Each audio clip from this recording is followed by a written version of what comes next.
అందరికీ నమస్కారం.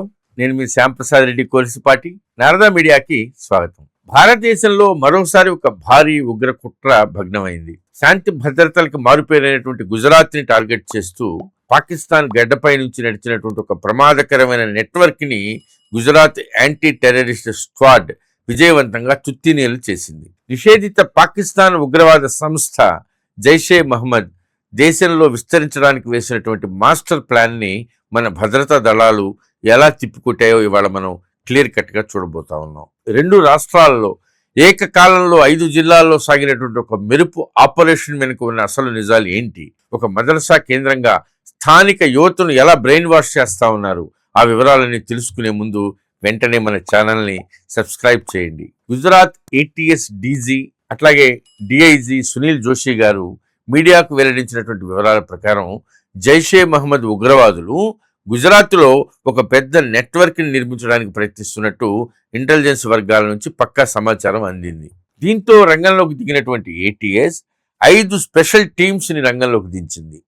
సాంకేతిక నిఘా, డిజిటల్ అనాలిసిస్, హ్యూమన్ ఇంటెలిజెన్స్ సహాయంతో చాలా రోజుల పాటు ప్లాన్ చేసి గుజరాత్లో అలాగే మధ్యప్రదేశ్లో ఏకకాలంలో దాడులు నిర్వహించింది. గుజరాత్లోని బనస్కాంత, పఠాన్, మెహసానా, నవసారి జిల్లాలతో పాటు మధ్యప్రదేశ్లోని దేవాసులో ఒకేసారి దాడులు చేసింది. మొత్తం 8 మంది అనుమానిత ఉగ్రవాదుల్ని అరెస్ట్ చేశారు. అరెస్ట్ అయిన వాళ్ళంతా కూడా గుజరాత్కి చెందిన వాళ్ళు అయినప్పటికీ వాళ్ళలో ఒకడు మాత్రం మధ్యప్రదేశ్లో ఉంటూ కార్యకలాపాలు సాగిస్తున్నాడు. మొదట 2 అదుపులోకి తీసుకుని విచారించారు.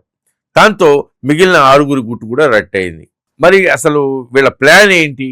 దర్యాప్తులో తేలినటువంటి నిజాలు వింటే మైండ్ బ్లాక్ అవుతుంది. ఈ ఉగ్రవాదులంతా గుజరాత్లో ఉన్నటువంటి పఠాన్లో ఉన్న ఒక మదర్సాలో నివసిస్తూ తమ నెట్వర్క్ని నడుపుతా ఉన్నారు. వీళ్ళు సోషల్ మీడియా ద్వారా పాకిస్తాన్లో ఉన్న అబ్దుల్లా సాహెబ్ అనేటువంటి ఒక హ్యాండ్లర్తో నిరంతరం టచ్లో ఉన్నారు.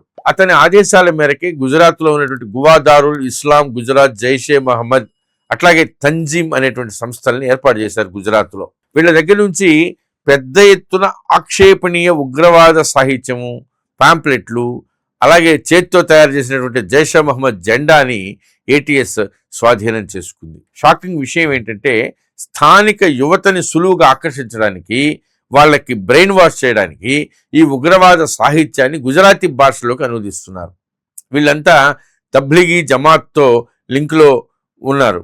అట్లాగే గుజరాత్లో ఉన్నటువంటి జైషే స్లీపర్ సెల్ నెట్వర్క్ని బలోపేతం చేయడానికి ప్రయత్నిస్తున్నారని అధికారులు నిర్ధారించారు. అంతేకాదు ఈ ముఠాలో ఉన్నటువంటి ఒక ఉగ్రవాది వడోదరలో జమ్మూ కాశ్మీర్కి చెందినటువంటి ఒక వ్యక్తిని కలిశాడు. ఆ వ్యక్తి పాకిస్తాన్ హ్యాండ్లర్ ఆదేశాల మేరకే వడోదర వచ్చాడు. ఈ నెట్వర్క్ కోసం పాకిస్తాన్ నుంచి వీళ్ళకి 3 లక్షల రూపాయల ఆర్థిక సహాయం కూడా అందింది. ఈ ముఠాలో ఉన్న వాళ్ళ వివరాలను ఒకసారి చూస్తే ఉగ్రవాద సంస్థలు ఎంత ప్రమాదకరంగా యువతని టార్గెట్ చేస్తా ఉన్నాయో మనకు అర్థమవుతుంది. పట్టుబడిన 8 మందిలో 2 వయసు కేవలం 18-19 సంవత్సరాలు మాత్రమే. అహ్మద్ అబ్దుల్లా గాజివాలా, వీడి వయసు 19 సంవత్సరాలు. ఇబ్రహీం మహమ్మద్ హుస్సేన్ ఘాఘా, ఇతని వయసు 30 సంవత్సరాలు. ముదస్సిర్ అబ్దుల్లా గాజివాలా, వీడి వయసు 22 సంవత్సరాలు. జకరియా దురానీ మహమ్మద్ అమ్మార్ ఘాఘా, వయసు 21 సంవత్సరాలు. ముఫ్దీ షౌజాన్ ఇస్మాయిల్ దవ్వా, 40 సంవత్సరాలు. మహమ్మద్ అమీన్ షేర్ అమీన్, 21 సంవత్సరాలు.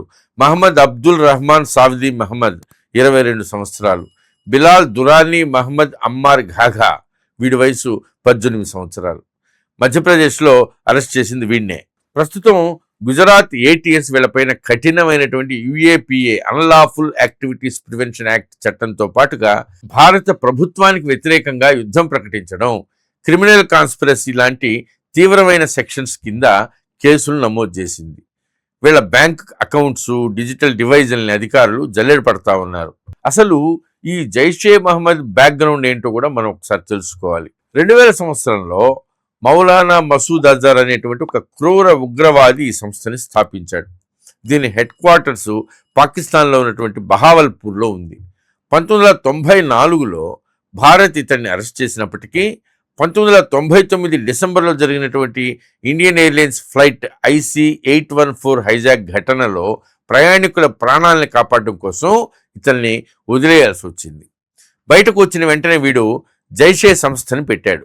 మన దేశంలో 2001లో జరిగినటువంటి పార్లమెంటు దాడి, అట్లాగే 2016 పఠాన్కోట్ ఎయిర్ బేస్ దాడి, 2019 పుల్వామా ఆత్మాహుతి దాడి వెనుక ఉన్నది ఈ జైష్ ఉగ్రవాదులే.